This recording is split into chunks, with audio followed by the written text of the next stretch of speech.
सब दोनों हाथ जोड़ेंगे, आंखें बंद कर लेंगे, कमर सीधी कर लेंगे, सिद्ध परमेश जी को नमस्कार करें। ओम नमः सिद्धेभ्यः।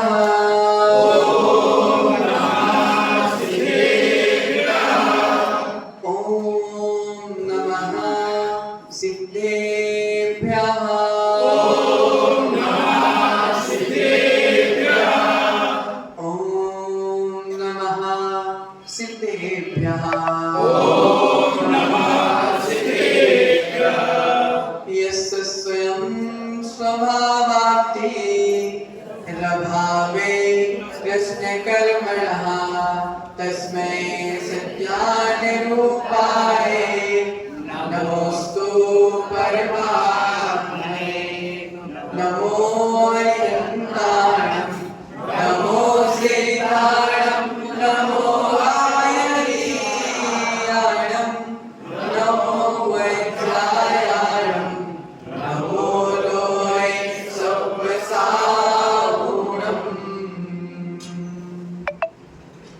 मेरे पवित्र मन में गुरुदेव आओ, मैं शास्त्र वाचन करूं प्रतिभास गाओ। अनंत भाषित सभी श्रुत देवताओ, क्या बोलेगा अब मुझे तुम ही बताओ। क्या बोलेगा अब मुझे तुम ही बताओ। अनंत अनंत सिद्ध परमेश्वरी भगवान की जय हो। जय बोलिए देवादिदेव 1008 मूलनायक श्यामनाथ भगवान की जय हो। जय बोलिए देवादिदेव 1008 मूलनायक शीतलनाथ भगवान की जय हो। जय बोलिए 24 तीर्थंकर भगवान की जय हो। आचार्य भगवत पूज्य पाद स्वामी की जय हो। आचार्य भगवत गुरुवर विराग सागर जी महाराज की जय हो। आचार्य भगवत गुरुवर विशुद्ध सागर जी महाराज की जय हो। मनीषा गुरुवर आचार्य भगवत विमोद सागर जी महाराज की जय हो। अहिंसामय विश्व चैतन्य की जय हो। बोले प्रभु श्री सागर जी महाराज की जय हो। प्रभु श्री सागर जी महाराज की जय हो। जयकारा गुरुदेव का जय गुरुदेव। प्रियात्मन, इष्ट कार्य की सिद्धि के लिए, इष्ट कार्य की सिद्धि के लिए इष्ट का उपदेश अनिवार्यता रूप से प्राप्त होना चाहिए। और जब इष्ट कार्य की सिद्धि करने की भावना हमारी हो रही है तो इष्ट का उपदेश का भी हमको सहारा लेना है। उसी इष्ट का उपदेश यह इष्टोपदेश शास्त्र है जो आध्यात्म शास्त्र है और आध्यात्म के माध्यम से हमको जोड़ करके मोक्ष मार्ग की ओर प्रेरित करता है। तो हमारी 9 कारिकाएं हो चुकी थी, 10वीं कारिका खोल लेंगे सभी। विराध कहा कथम हंत्रे, विराध कहा कथम हंत्रे, जनाय परिकुप्यते, जनाय परिकुप्यते, त्र्यंगुलं पातयं पद्भ्याम्, त्र्यंगुलं पातयं पद्भ्याम्, स्वयं दंडेन पात्यते, स्वयं दंडेन पात्यते, विराध का कथम हन्ते, जनाय परिकुप्यते, त्र्यंगुलं पातयं पद्भ्याम्, स्वयं दंडेन पात्यते, स्वयं दंडेन पात्यते। एक साथ उच्चारण करेंगे।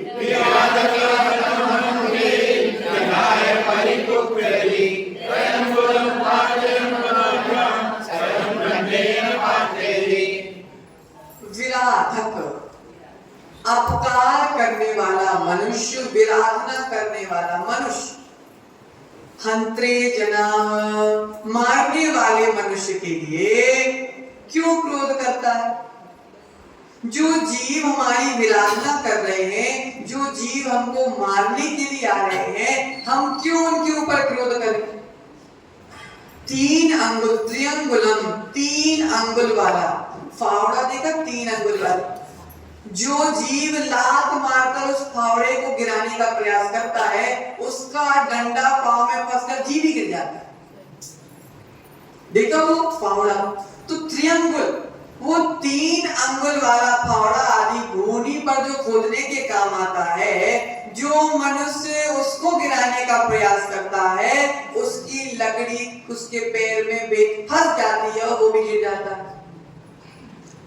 आज भगवंत पूज्यपाद स्वामी यहाँ पे हमको समझा रहे हैं कि देखो, कायर डरपोक बनने की आवश्यकता नहीं है। प्रशिष भाई, डरपोक बनने की आवश्यकता नहीं है, कायर बनने की आवश्यकता नहीं है।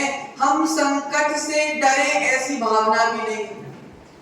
अब भावना क्या है कि हमें संकट में डर ना लगे, हम संकट से डरे नहीं, हमें ऐसी कोई भी भावना नहीं है। मुझे तो मात्र इतना साहस चाहिए, मुझे तो मात्र इतनी क्षमता चाहिए, मुझे तो मात्र वह कला चाहिए जिसे मैं संकट के समय में अपने आप में क्षमता रख सकूं, अपने परिणामों को संभाल सकूं। आचार्य कह रहे मुझे वह तत्व ज्ञान चाहिए।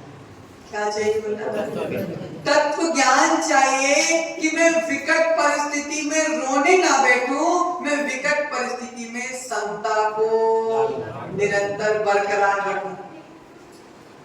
प्रियात्मन, महावीर तुमने उपसर्गों को झेला, पार्श्वनाथ तुमने उपसर्गों को झेला, यशोधर मुनिराज तुमने उपसर्गों को झेला, पांडव ने उपसर्गों को झेला, तुमने उपसर्गों को झेला, लेकिन समता के साथ झेला। हमको तो थोड़ा सा उपसर्ग आ जाए, हम विचलित हो जाए। सेठ साहब, तुम्हारे ऊपर पत्थर तो नहीं गिर रहे, तुम्हारे ऊपर बिजली तो नहीं गिर रही, पार्श्वनाथ भगवान के ऊपर तो पत्थर गिर रहे थे, तो भी समता नहीं छोड़ी। हमारे ऊपर तो इतना बड़ा कोई उपसर्ग नहीं हुआ, लेकिन थोड़ा सा बुखार भी चढ़ जाए तो हमारा जीव आकुल व्याकुल हो जाता है। बुखार चढ़ गया, सर्दी हो गई, ओहो, ये छोटा छोटा सा उपसर्ग नहीं है, ये तो छोटी छोटी सी बात है रत्नेश भाई। यही तो समता रखना है। अच्छी परिस्थिति में तो सब अच्छे रहते हैं, लेकिन विकट परिस्थिति में जो अच्छा होता है वही महान होता है। मतलब अच्छी परिस्थिति में तो सब अच्छे हो जाते हैं, लेकिन जब परिस्थिति विकट होती है तो भाई, उसमें जो समता धारण करता है, उसमें जो साहस धारण करता है, वही तीर्थंकरों जैसी महान आत्मा बनता है। प्रियात्मन, तो आचार्य भगवंत कह रहे हैं, निमित्तों के सामने झुक गए तो ज्ञान किस काम का? निमित्तों के सामने झुक गए तो ज्ञान किस काम का? और अपनी आत्मा का कल्याण नहीं कर पाए तो ज्ञान किस काम का? विषय को समझो।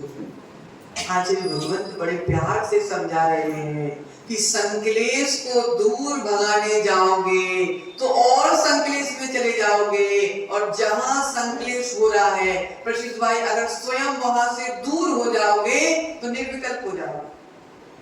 लेकिन हम क्या करते हैं? हम संकलेश को भगाने का प्रयास करते हैं, संकलेश से दूर भागने का प्रयास नहीं करते। तो आत्मन, अगर इस स्थान पर बदबू आ रही है, तुम बदबू को भगाने का प्रयास करोगे तो क्या भगा पाओगे? माताओं, यहाँ पर अगर बदबू आ रही है और तुम बदबू को भगाने का प्रयास करोगे तो नहीं भगा सकते, लेकिन अगर तुम यहाँ से हट जाओगे तो बदबू भी तुम्हारे पास से अपने आप हट जाएगी। इसलिए आचार्य कह रहे हैं, जो परिस्थिति बिगड़ रही है, जहां संकलेश हो रहा है, जहां हमारे परिणाम कलुषित हो रहे हैं, ऐसे स्थान को ही छोड़ देना चाहिए। आचार्य भगवंत आगे समझा रहे हैं कि अपनी समता स्वयं को बनाना पड़ेगा, कोई दूसरा बनाने वाला नहीं है। अपनी समता स्वयं को बनाना पड़ेगी। बुंदेलखंडी में एक कहावत चलती है, आपने सुनी कि नहीं सुनी पता नहीं, तो उसमें आचार्य भगवंत कहते हैं, अपने मड़वा तरे भात पकाओ, अपने मड़वा तरे भात पकाओ, जो मजा जो आनंद अपने मड़वा तरे भात पकाने में है, ऐसो आनंद दुनिया में क्यों नहीं मिला, क्यों नहीं मिलने वालों, कौन नहीं देने वालों, कौन है मुन्ना भाई, तुम्हें सबको दे है, सुशांत की मम्मी दे है का, कौन है बोलो ना, कौन देगा तुमको सुख, तुम्हारी समता कौन देगा तुमको, स्वयं को ही देना पड़ेगा। इसलिए आचार्य भगवंत कह रहे हैं, देखो जब कष्ट आ जाए, जब संकट आ जाए तो समझा, साहस रखो, दिन ही तो है प्रसिद्ध भाई, टल जाएंगे, दिन ही तो है टल जाएंगे, लेकिन अगर तुम दिन के पीछे चले जाओगे तो तुम्हारा मोक्ष जाना अवश्य टल है। इसलिए आचार्य भगवंत समझा रहे हैं कि हमें सांप के मुंह में उंगली नहीं डालना, अर्पित भाई, हमें सांप के मुंह में उंगली नहीं डालना, लेकिन अगर सांप आकर तुमको काट जाए तो सांप से लड़ने भी नहीं जाना, ये तो तुम सांप को डंडा उठा के मारने पहुंच जाओ। सांप बाद में काटा है, तुम्हारे कर्मों ने तुम्हें पहले काटा है। मुन्ना भाई, सांप पहले काटा कि कर्म पहले काटता? सांप तो निमित्त है, उसके पीछे कारण तो तुम्हारे कर्म है। आचार्य भगवंत कह रहे हैं, मुन्ना भाई, अब भी संजय भाई खड़े होके तुमको 4 गाली देने वाले, लड़ाई करोगे? पहले करते थे, अब नहीं करते। आचार्य भगवंत आपके लिए सूत्र दे रहे हैं, ददतु ददतु गालिम गालिवंतो भवन्ता। क्या सूत्र दे रहे हैं? ददतु ददतु गालिम गालिवंतो भवन्ता। भैया संजय भाई बुरा नहीं मानो, आप तो गालीवान हो, आप तो गालीवान हो, आपके पास गाली है, आप हमको गाली देना चाहते हो तो गाली दे दो, लेकिन जिसके पास जो होता है वही तो मिलेगा। संजय भाई, जिसके पास जो होता है वही तो मिलेगा। एक बार एक साधु संत विहार कर रहे थे, अब समाज वालों ने बोला, महाराज आगे वाले गांव में मत जाना, आगे वाले गांव वाले खांडू कॉलोनी जैसे उपद्रवी हैं। अशोक भाई, एक साधु विहार कर रहे थे, साधु से बोला कि अब आगे गांव में मत जाना, उपद्रवी गांव है, गड़बड़ हो जाएगी। साधु जब भी गए साधु तो पूरे गांव ने मिलकर साधु के ऊपर जूतों की वर्षा कर दी। किसकी वर्षा कर दी? जूतों की वर्षा कर दी। अब साधु समता भाव के साथ आगे बढ़ते जा रहे थे, जूते पड़ते जा रहे थे, साधु आगे बढ़ते जा रहे थे। अब साधु से पूछा कि महाराज, आपको जूते पड़ रहे, आपको गुस्सा नहीं आ रही? आपको ये अपमान कर रहे, आपको गुस्सा नहीं आ रही? सुनील भाई, साधु ने जवाब दिया, भैया माली के पास जाऊंगा तभी तो फूल बरसे। क्या जवाब दिया? माली के पास जाऊंगा तभी तो फूल बरसेंगे, जिसके पास जो होता है वही तो बरसाता है। ये जूते वालों का गांव, इसमें जूते बरसा रहे हैं, जिनके पास फूल होते वो फूल बरसाते। तो यही बात आचार्य कह रहे हैं, जिसके पास गाली भाई वो गाली देगा। शुभ वचन कहने के लिए भी भाग्य चाहिए, सम्मानजनक वचन कहने के लिए भाग्य चाहिए। जो भाग्यहीन है वह शुभ वचन बोल ही नहीं सकता, उसका भाग्य ही खोटा है। जब भाग्य खोटा है तो मुख से भी खोटा ही निकलेगा ना। आचार्य भगवंत कह रहे हैं, मेरे पास गालियों का अभाव है, इसलिए मैं गाली नहीं देने वाला। मुन्ना भाई, संजय भाई दे रहे, देने दो, मुझे गाली नहीं देना। आचार्य कह रहे जिसके पास जो होता है वही देता है। सुनी भाई, दिलीप भाई, एक बार आप रोड से निकल रहे थे, सामने वाले व्यक्ति ने आपको 2 रुपए दे दिया, तो इससे क्या सिद्ध हुआ कि इसने मुझे 2 रुपए दिया है, इसके पास और भी पैसे होंगे। सिद्ध हो गया कि नहीं हो गया? दिलीप भाई सिद्ध हुआ कि नहीं हुआ? अगर हमने आपको 2 रुपए दे दिए तो इससे सिद्ध हो गया कि महाराज ने मुझे 2 रुपए दिए, मतलब महाराज के पास और भी पैसे होंगे। लेकिन आचार्य कह रहे हैं कि तुम्हें 2 रुपए मिले, इसका मतलब महाराज के पास और भी रुपए हैं। उसी प्रकार दिलीप भाई अगर तुम्हें कोई ने 2 गाली भी दे दी तो इससे सिद्ध हो जाता है कि बहुत सारी गाली उसके पास अभी रखी हुई है।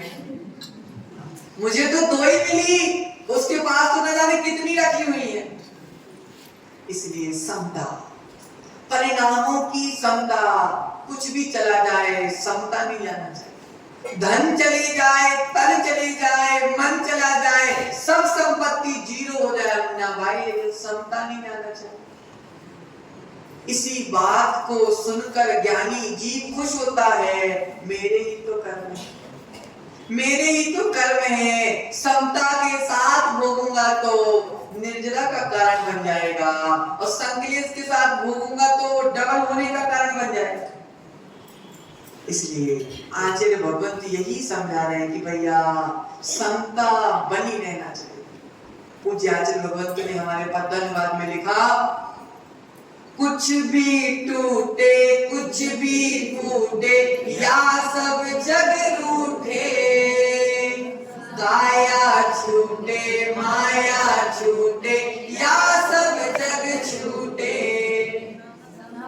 समता ताला कभी न टूटे परमावश्यक है, ममता तजना समता भजना ही सामायिक है। कुछ भी टूटे कुछ भी फूटे, या सुशांत की मम्मी रूठ जाए,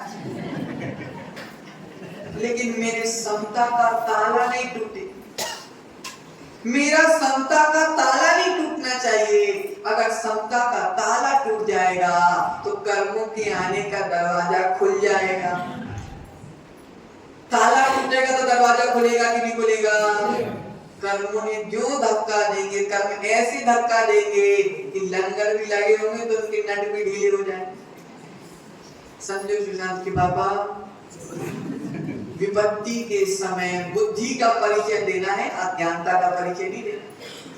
विपत्ति के समय बुद्धि का परिचय देना है, अज्ञानता का परिचय नहीं देना। आचार्य कह रहे विपत्तियों में अगर जीतना है तो बुद्धि से ही जीता जाएगा, और विपत्तियों में अगर हारना है तो अज्ञानता से ही हार होगी। प्रियात्मन संजय भाई, जब आपकी शादी हुई थी, जब आप जुगनू की मम्मी की विदाई करा के गाड़ी में बैठे थे, तो जुगनू के मामा ने गाड़ी को आगे से छेका था कि नहीं छेका था?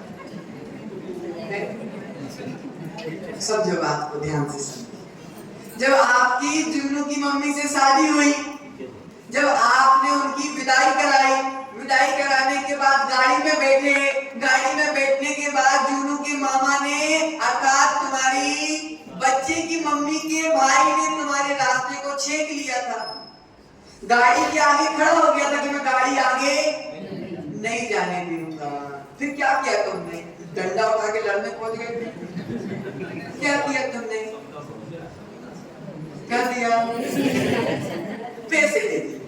लड़ाई नहीं की, झगड़ा नहीं किया, क्योंकि तुमको पता था ये वरण की बेला है, लड़न की बेला नहीं है।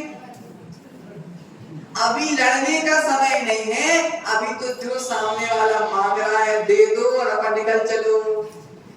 भैया उसने बहन दी है तो उसका हक तो बनता है कि जीजा का जेब खाली कराए हम।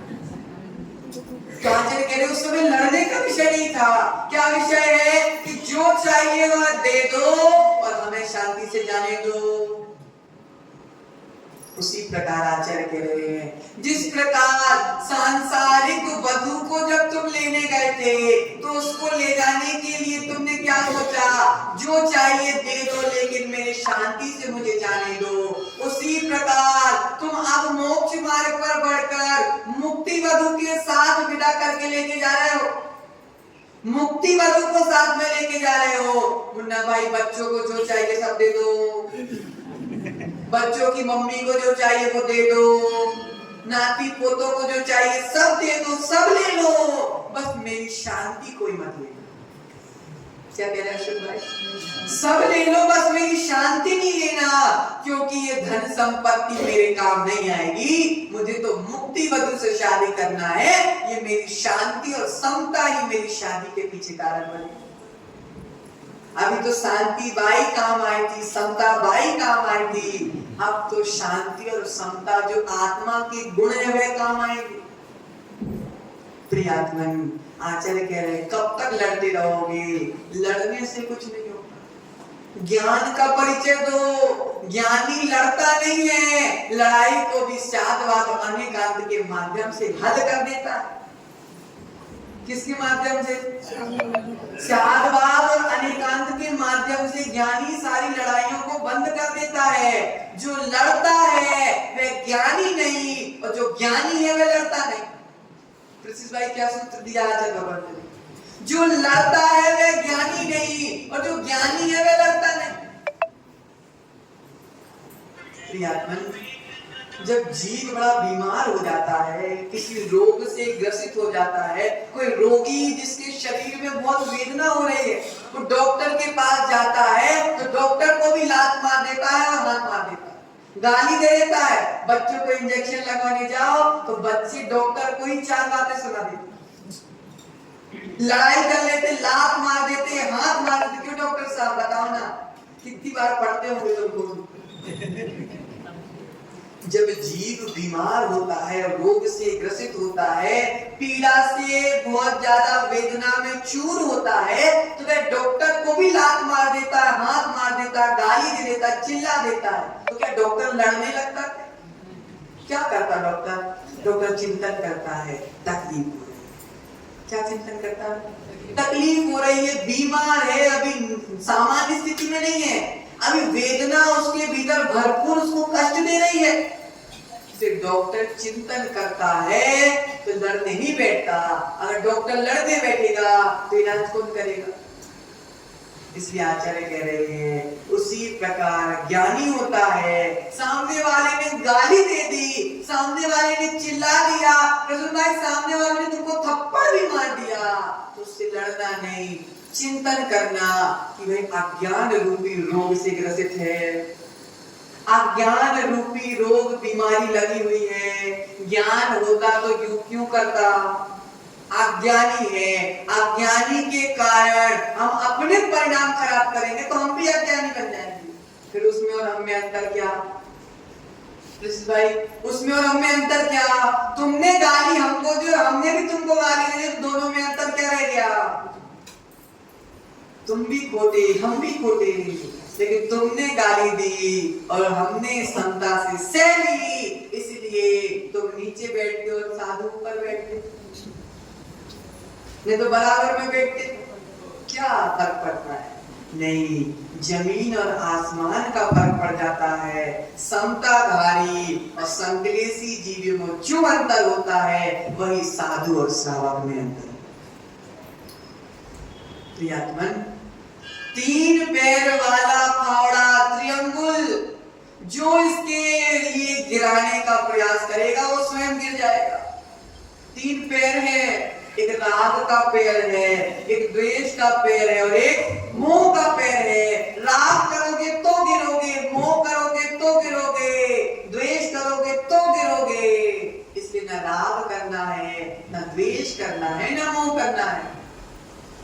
प्रियात्मन, जितनी शक्ति हम सामने वाले को गिराने के लिए लगा रहे हैं, अगर उतनी शक्ति हम अपने कल्याण में लगा देंगे तो पक्का पक्का कल्याण हो जाएगा।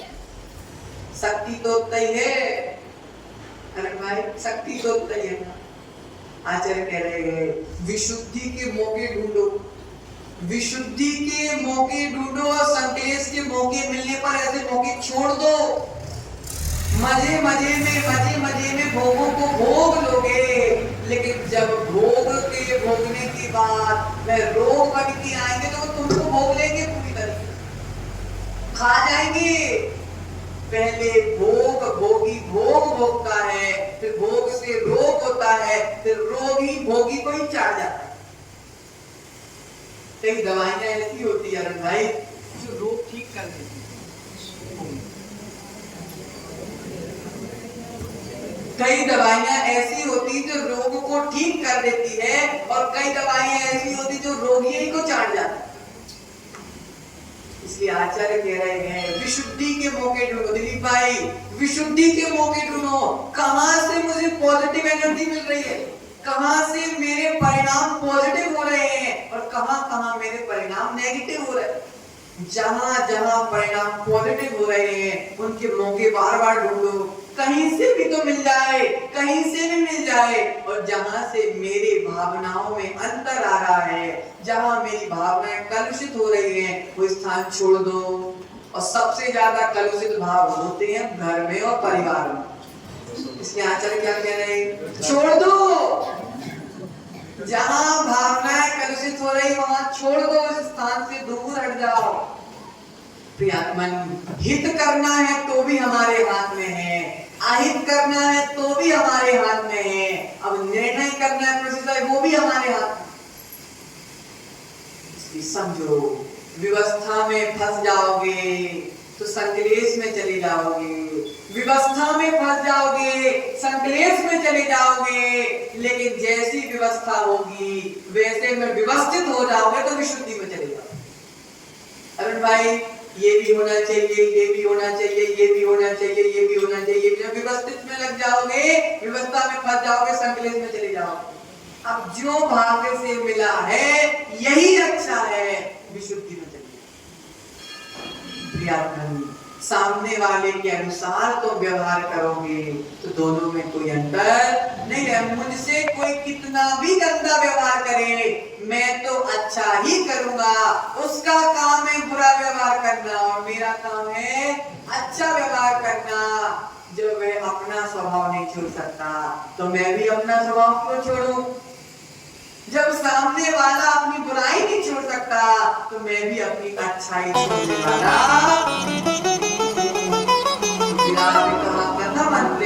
अपकार करने वाला मनुष्य हंत्रे जना मारने वाले मनुष्य के लिए क्यों क्रोध करता है? अर्थात क्रोध नहीं करना, क्योंकि 3 अंगुल वाले फावड़े को अगर हम गिराने का प्रयास करेंगे तो हम भी गिर जाएंगे।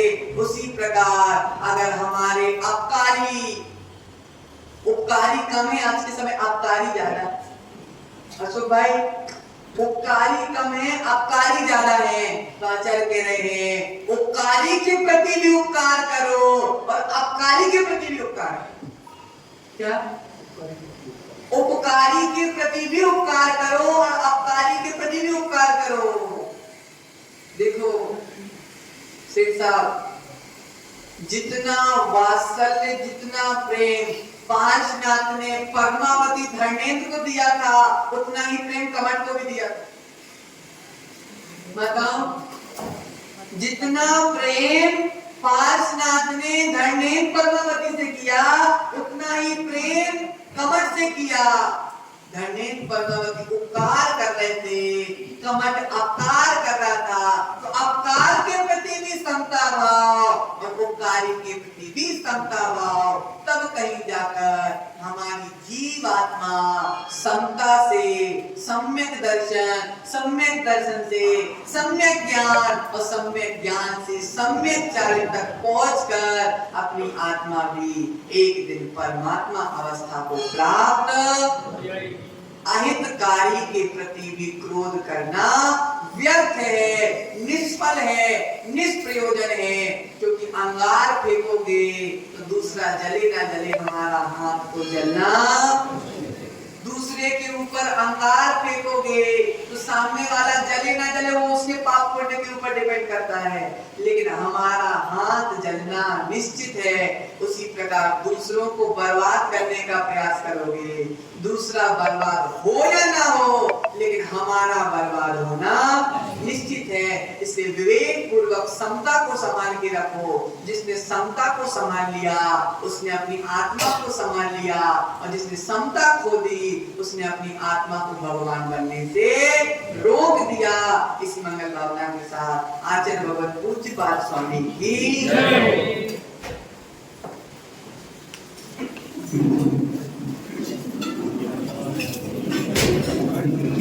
हाँ सुनो भैया, भक्ति कलश के माध्यम से चातुर्मासिक व्यवस्था बनाई गई है, और भक्ति कलश